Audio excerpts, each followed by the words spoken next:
तेरी तीन लोक से न्यारी है गोवर्धन महाराज। छटा तेरी तीन लोक से न्यारी है गोवर्धन महाराज। काम आनोर कुंड गोविंद, काम आनोर कुंड गोविंद, काम आनोर कुंड गोविंद, काम आनोर कुंड गोविंद। पूछरी को लौटा है निर्द्वंद, पूछरी को लौटा है निर्द्वंद। सरोवर भरे रहे स्वच्छंद, सरोवर भरे रहे स्वच्छंद। निकट ही जतिपुरा सुखदा गोवर्धन महाराज। छटा तेरी तीन लोक से न्यारी है गोवर्धन महाराज। छटा तेरी तीन लोक से न्यारी है गोवर्धन महाराज। छटा तेरी तीन लोक से न्यारी है गोवर्धन महाराज। शिखर पर नाच रहे हैं मोर, शिखर पर नाच रहे हैं मोर। संत जन पड़े रहे चहुओर, संत जन पड़े रहे चहुओर। कृष्ण का नाम रटे घन घोर, कृष्ण का नाम रटे घन घोर। कि तेरे चरणन की बलिहारी है गोवर्धन महाराज। सुने कर्णन की बलिहारी है गोवर्धन महाराज। छटा तेरी तीन लोक से न्यारी है गोवर्धन महाराज। छटा तेरी तीन लोक से न्यारी है गोवर्धन महाराज। कृष्ण और राधा कुंड अपार, कृष्ण और राधा कुंड अपार। कृष्ण और राधा कुंड अपार, कृष्ण और राधा कुंड अपार। यहाँ होए अब चल नित्य विहार, यहाँ हुए अब चल नित्य बिहार। करे बंदर सबको सत्कार, करे बंदर सबको सत्कार। कुसुम के निकट खिली फुलवारी है गोवर्धन महाराज। छटा तेरी तीन लोक से न्यारी है गोवर्धन महाराज। छटा तेरी तीन लोक से न्यारी है गोवर्धन महाराज। छटा तेरी तीन लोक से न्यारी है गोवर्धन महाराज। धन्य जो वास करे गिरिराज, धन्य वो वास करे गिरिराज। धन्य जो वास करे गिरिराज, धन्य जो वास करे गिरिराज। सफल होए वाके पूर्ण काज, सफल होए बाके पूर्ण काज। सफल होए वाके पूर्ण काज। सफल होए बाके पूर्ण काज। कि तेरे चरणन की बलिहारी है गोवर्धन महाराज। छटा तेरी तीन लोक से न्यारी है गोवर्धन महाराज। छटा तेरी तीन लोक से न्यारी है गोवर्धन महाराज। छटा तेरी तीन लोक से न्यारी है गोवर्धन महाराज। छटा तेरी तीन लोक से न्यारी है गोवर्धन महाराज। छटा तेरे तीन लोक से न्यारी है गोवर्धन महाराज। गिरिराज महाराज की जय। तू एक बार आजा गिरिराज की शरण में, तू एक बार आजा गिरिराज की शरण में। तू एक बार आजा गिरिराज की शरण में, तू एक बार आजा गिरिराज की शरण में। तू एक बार आजा गिरिराज की शरण में। तू एक बार आजा गिरिराज की शरण में। परिक्रमा एक लगा जा गिरिराज की शरण में। परिक्रमा एक लगा जा गिरिराज की शरण में। तू एक बार आजा गिरिराज की शरण में। तू एक बार आजा गिरिराज की शरण में। तू एक बार आजा गिरिराज की शरण में। तू एक बार आजा गिरिराज की शरण में। मीठी चनौरी खा जा गिरिराज की शरण में। मीठी चनौरी खा जा गिरिराज की शरण में। तू एक बार आजा गिरिराज की शरण में। तू एक बार आजा गिरिराज की शरण में। तू एक बार आजा गिरिराज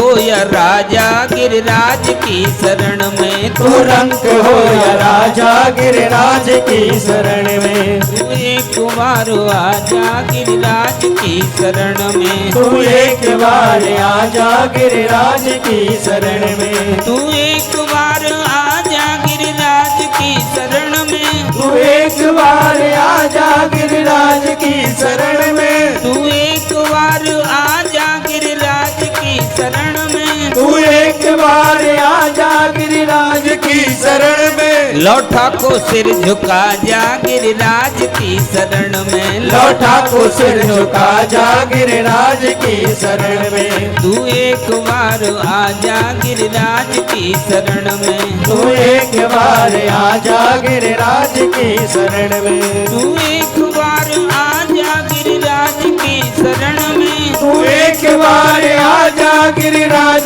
की शरण में। मानसी गंगा गिरिराज की शरण में। मानसी गंगा जा गिरिराज की शरण में। तू राधा कुंड नाजा गिरिराज की शरण में। तू राधा कुंड नाजा गिरिराज की शरण में। तू श्याम कुंड नाजा गिरिराज की शरण में। तू श्याम कुंड नाजा गिरिराज की शरण में। तू एक बार आजा गिरिराज की शरण में। तू एक बार आजा गिरिराज की शरण में। तू एक बार आजा गिरिराज की शरण में। तू एक बार आजा गिरिराज की शरण में। तू एक बार आजा गिरिराज की शरण में। तू एक बार आजा गिरिराज की शरण में। तू एक बार आजा तू एक बार जय हो। तू एक बार जय हो।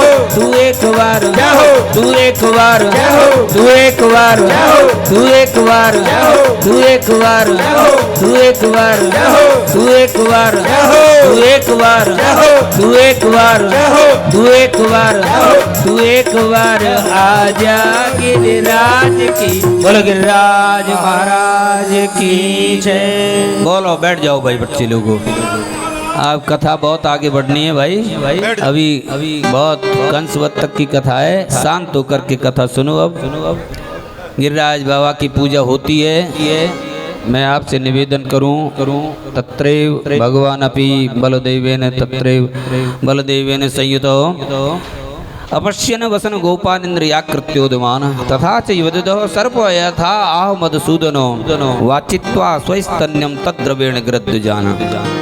भगवान ने एक स्वरूप से पूजा की थी और एक स्वरूप से पूजा कराई थी और फिर गोपों के साथ बैठ कर के अन्नकूट की प्रसादी पाई थी।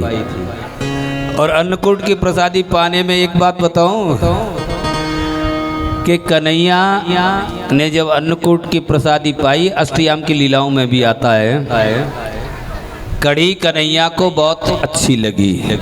तो कड़ी गोपाल दोबारा मांगी थी, यार कड़ी और दो थोड़ी सी। तो आज भी राजभोग में ब्रज के हमारे जो ठाकुर हैं पुराने प्राचीन हमारे देवी स्थल हैं, राजभोग में दोपहर में कड़ी जरूर बनती है। बोलो राधे राधे। और बरसाने की किसी जमाने में राधा रानी की बरसाने की कड़ी के लिए तो देवता भी तरसते थे साहब।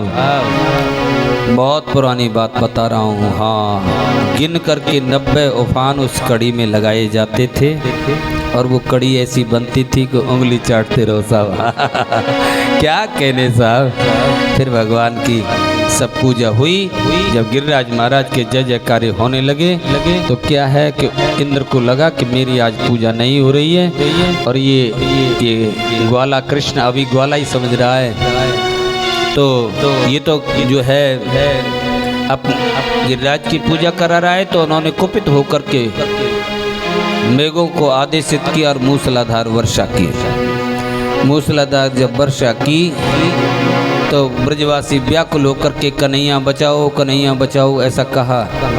तो भगवान ने गोवर्धन धृते शैल आशाराद रक्षते ब्रजे गोलोकादाव्रजत कृष्णम सुरभ शक्र एवच। कन की उंगली के नख पे धर के श्री गिरिराज नाम गिरधारी पायो है। ले भैया उठाओ झूठे को गोपंत कही के हाँ कन्हैया ले हम अपने डंडाए लगा रहे हैं। है, लेकिन कन्हैया ने उठाया था किशोरी जी की शक्ति से। और एक बात बताएं, कन्हैया ने गिरवर को उठाया, लेकिन वो अकेला उन्होंने इस यश को नहीं लिया। हम तो थोड़ा सा काम कर देते हैं, अरे ये काम मैंने किया है। लेकिन कन्हैया के चरित्रों से हम कुछ सीखें। कन्हैया कहते हैं भैया नाए मैंने ना उठाया, तुम सबने सहायता करिए। मैया यशोदा भी कह रही है, अरे गोपा जोड़ते डंडा लगाओ, मेरे कन्हैया गिर न जाए। देखो कहीं गिर न पड़े, गिरिराज तनक सो देव सहारो, कन्हैया है मेरो बारो। मैया यशोदा कह रही है, मेरे 1200 कन्हैया है, तुम सहारो लगाओ। हाँ मैया हम जोर लगा रहे हैं। और कन्हैया कह रहे हैं, भाई त्यारो सबको जोर का हम कर रहे है। जब पूछी कि भाई गिरिराज पर्वत कौन ने उठाया, कि भैया कछु माखन को बल बढ़्यो, कछु गोपन करी सहाय, और श्री राधे जू की कृपा से मैंने गिरवर लियो उठाए। बोले गिरिराज महाराज की जय। 7 दिन 7 रात मूसलाधार मेघ जब खाली होकर के चले गए, भगवान ने अपना सुदर्शन चक्र ऊपर वो सब पानी को सोखता रहा। यहाँ देखा तो मेघ खाली होकर के इंद्र को जवाब दे जाते हैं, और इंद्र देखता है कि वहाँ तो ब्रजरज उड़ रही है, ब्रज में तो वहाँ तो पानी का नाम नहीं है। तो घबराया हुआ ब्रह्मा जी के पास जाता है इंद्र। उन्होंने कही, सुन इंद्र, एक बात बताएं। सुन इंद्र, मैंने भी उनकी लीला में शंका की थी, तो मैंने तो प्रसाद ले लिया। वहाँ साक्षात योगेश्वर कृष्ण परात्पर ब्रह्म लीला कर रहे हैं, जा उनसे क्षमा याचना कर। वहाँ से इंद्र आते हैं मेरे भाई, सुरभि गाय को लेकर के आए थे। सुरभि गाय की धारा आज भी स्पष्ट पूंछरी के लोठा से लेकर के मुखारविंद तक वो धारा स्पष्ट दिखाई देती है। ज़्यादा जिज्ञासा हो तो गिरिराज जी पे चढ़ जाया करो। हमारे ब्रजवासी इतने सीधे हैं कि चढ़ जा, फिर नीचे क्षमा याचना करके यहाँ पूजा पौधा जा। बोलो राधे राधे, बोलो राधे। हाँ, पूजा पो लेने के लिए अपने गिरिराज पे चढ़ा देते हैं। अन्यथा ब्रजवासी के अलावा गिरिराज पर्वत पर किसी को भी चढ़ने का अधिकार नहीं है। अधिकार के अलावा उसमें अपराध लगता है, लेकिन ब्रजवासी को सब 7 खून क्षमा है। एक बात बताऊं ना, वो अपने कन्हैया पे चढ़ाई दे और फिर वाक्य कह के या के अपराध की क्षमा याचना कर, यहाँ पूजा पौधे। बोलो राधे राधे। भाई ब्रजवासी तो ब्रजवासी है, तभी तो कन्हैया का प्राण को प्यारो है वो। फिर कथा ये चलती है मेरे भाई। वहाँ पर सुरभि गाय का जहाँ मैं कहता हूँ इंद्र को झुकाया है, वो आन्योर की तरफ में मुखारविंद है, जहाँ इंद्र का मानमर्दन किया है गोविंद कुंड के ऊपर। मैंने दर्शन भी कराए होंगे। हाँ, तो वहाँ आन्योर का मतलब मेरा शब्द तो कहना गलत है। इस शरीर ने प्राच्य ब्रज संपदा पर कुछ शोध प्रबंध राधा रानी ने कराए, तो उनका एक पौराणिक भाव हर लीला स्थल का है। आन्योर का मतलब क्या है? न्योर का मतलब झुकना। हमारे ब्रज भाषा में कहते हैं न्योर का मतलब झुकना, झुक जा तू, न्योर जा। तो वहाँ झुकाया है इंद्र को, इंद्र का मार्मर्दन किया, क्षमा याचना करके। आज भी सुरभि कुंड है, ऐरावत कुंड है, और आज भी गिरिराज जी तो साक्षात भगवान ने अपना स्वरूप दिया था। मैंने बता दिया ना, एक स्वरूप से पूजा की, एक स्वरूप से पूजा कराई। लेकिन ये सब भेद आपको कहीं से मिल सकते हैं, तो सच्चे ब्रजवासी का चरणाश्रय प्राप्त करना। घोड़ा बन के कोरे परिक्रमा लगाए, अरे महाराज जी हम तो महीना के महीने जाते हैं, हमको तो साहब 72 परिक्रमा हो गई, 80 परिक्रमा। अरे इन बातों को सुनाने की क्या जरूरत है? गोपनीयम अति गोपनीयम, कृष्ण की उपासना को गोपनीय रखो। मैं आपसे निवेदन करता हूँ, आपसे चरणों में विनती करता हूँ। लेकिन ये अज्ञानता है, अविवेक है हमारा जो ऐसा कहलवा देता है। फिर कहता हूँ कि किसी ब्रजवासी का जरूर आश्रय प्राप्त करो, वहाँ के रस तत्व का, वहाँ की रसोपासना का। यदि केवल वहाँ जाकर के मस्ती लेकर के और भैया एक रात जो बिता करके आना है, तो कैसे भी जाओ, कुछ भी करो, हमारा काम कहना है। अपने को कोई लोभ नहीं, लालच नहीं।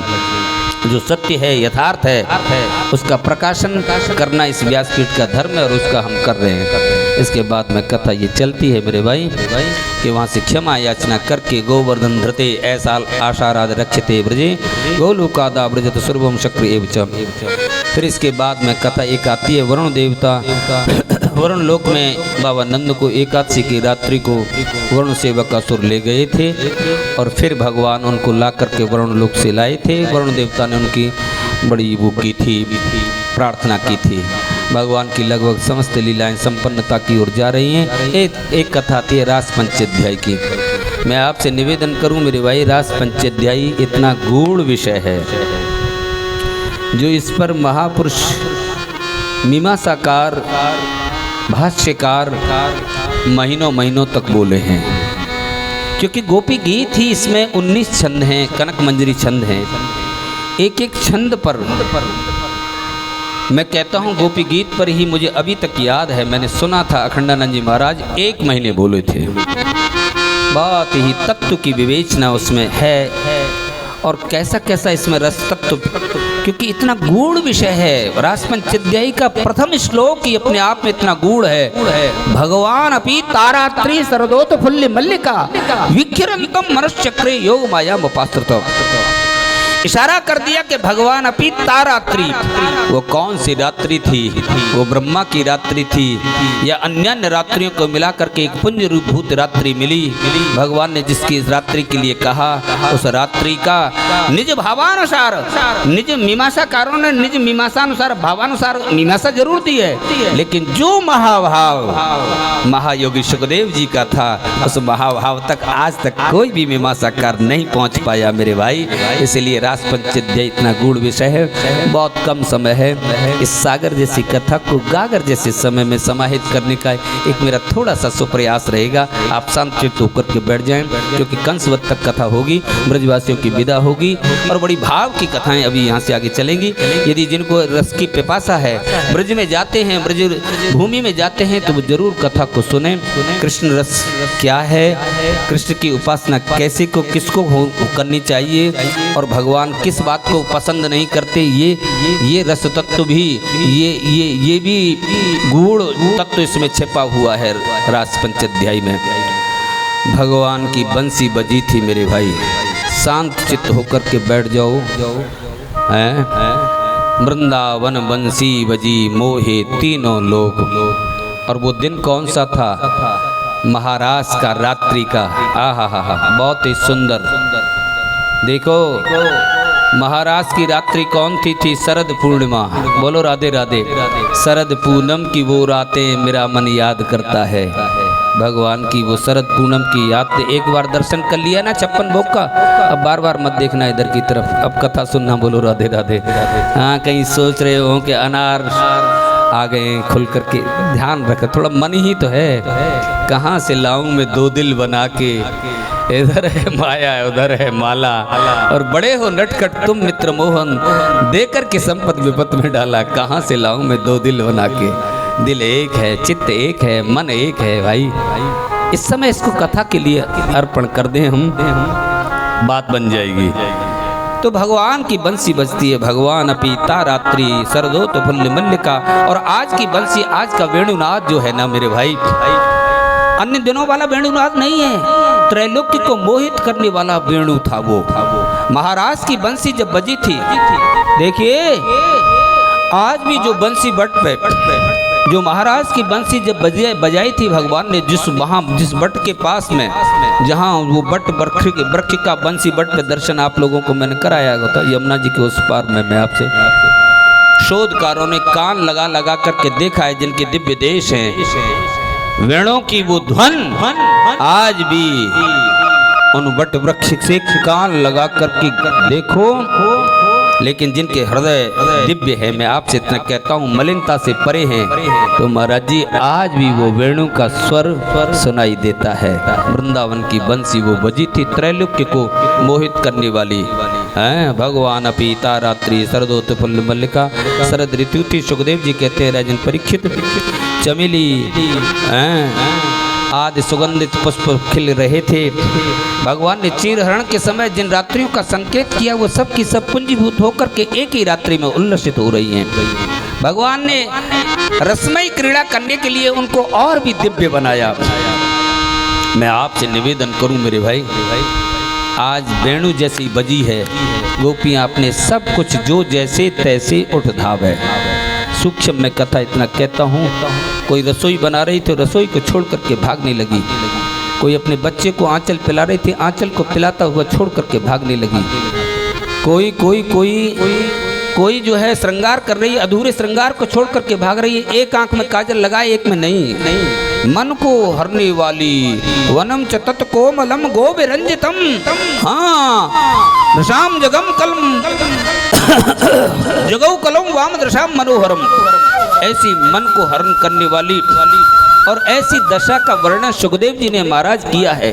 उनकी दशा अस्त व्यस्त है। व्यस्तस्य वस्त्राभरणा कश्चित कृष्णांतकम यू, ऐसी अस्त व्यस्त दशा है। आज हमारे माधव वेणु के माध्यम से आज श्याम सुंदर हमको बुला रहे हैं और वो दौड़ी चली जाती है। बहुत सूक्ष्म मैं कथा को लेता हूँ मेरे भाई, नहीं इस पर तो कितना विस्तार दिया जा सकता है। बड़े बड़े रसिकों का आनंद है ये। मैं आपसे कहता हूँ रास पंचाध्यायी, ये पंच प्राण हैं श्रीमद् भागवत के। प्राण अपान उदान व्यान समान, जैसे पंच प्राण वायु शरीर की रक्षा करता है, ऐसे ही महाराज के ये 5 अध्याय श्रीमद् भागवत के पंच प्राण कहे जाते हैं महापुरुषों के द्वारा, हैं विद्वानों के द्वारा। इसके बाद में कथा ये चलती है मेरे साथ, भगवान के पास में पहुंच जाती हैं। भागवत देखिए, गोपियां जब पहुंची भगवान के पास अस्थि वस्त्र दशा को, व्यस्त वस्त्राभरणा का, तो वहां पर भगवान ने पहले तो उनका स्वागत किया है। स्वागतम महाभागा, उनका स्वागत किया है। और फिर क्या होता है अब देखो, कथा सुनो। अब उनको उपदेश करने लगे भगवान। अरे गोपियो, तदियात मातरम गोष्ठम सुसिद्धिम पति न सती कृदंती वत्सा बालस्तान पाई दुहित। गोपियो, तुम अपने पतियों को और पुत्रों को छोड़ करके एकांत इस नीरव रात्रि में मुझ पर पुरुष के पास क्यों आई हो? ये तो पतिव्रता का धर्म नहीं कहता है। अब देखो भगवान ने कैसा उनके हृदय को विदीर्ण कर दिया। पहले तो बंसी के माध्यम से बुला लिया और बुला करके स्वागत भी कर दिया। अब पतिव्रता का उपदेश करने लगी गोपियों को। लेकिन गोपियां साहब कहाँ हारने वाली थी। गोपियों ने कहा माधव, हम आपसे एक प्रश्न करती हैं। बोले कहो ना।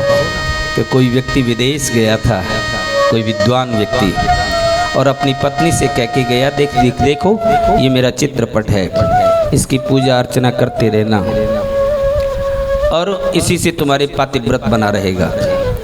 कालांतर में वो व्यक्ति लौट करके आता है, दरवाजा कुंडा खटखटाता है और उसकी पत्नी क्या कर रही थी? अपने पतिदेव की चित्रपट की पूजा कर रही थी। अब गोपियां प्रश्न करती हैं, माधव आप हमको बताओ कि उस पतिव्रता को उठना चाहिए या नहीं उठना चाहिए कुंडी खोलने के लिए? क्योंकि एक तरफ तो उसका पति वहाँ खड़ा है दरवाजे पे और एक तरफ पति के ही चित्रपट की पूजा कर रही है। क्या करना चाहिए उसे? भगवान श्याम सुंदर ने कहा, ले ये भी कोई बड़ी बात है? जो उसका सच्चा पति है दरवाजे पे खड़ा है तो झूठ मूठ के फोटो की चित्रपट की पूजा करने से क्या लाभ? तो भगवान से गोपियां कहती हैं, हे माधव आपका मुंह और आपकी ही बात। बोले कैसे? हे गोविंद, सच्चे पति तो आप हैं। जगत के पति को छोड़ करके हम सांसारिक पतियों की तरफ जाएं? अब बहुत ध्यान से सुनने की आवश्यकता है। गोपियाँ कितनी सुंदर बात कहती हैं। उपासना के ये गोपी भाव के 2 सूत्र हैं। थोड़ा इनको ध्यान से हम ध्यान करेंगे तो हमें बहुत काम आते हैं हमारे जीवन में। हे माधव, ये सांसारिक पति कौन है? ये तो विषय के प्रतीक हैं सांसारिक पति। और आपके चरणारविंद की प्राप्ति विषयों को साथ लेकर के चलने से नहीं हो सकती कि हम विषय रस को भी चूसते रहे और कृष्ण रस को भी चूसें।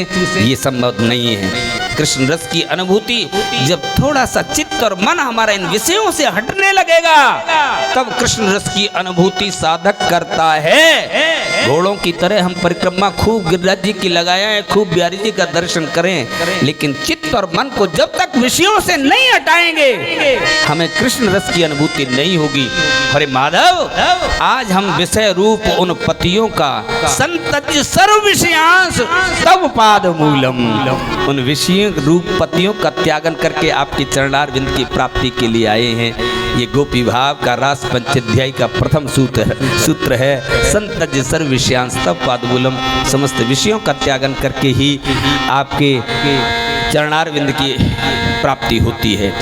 दूसरा, आप कहते हैं पुत्रों को छोड़ करके आई हैं। पुत्र कौन है श्याम सुंदर? ये पुत्र कौन है? ये कामना के प्रतीक हैं कि नहीं? पुत्र बताओ बताओ। आप इन सब पुत्रों को इतना अपना रक्त सींच करके भी आप जो है दुख पा लेते हैं, लेकिन इनको सुख देते हैं। इन पुत्रों से हमारी कुछ कामना होती है कि नहीं कि हमारे बुढ़ापे की ये लाठी बनेंगे?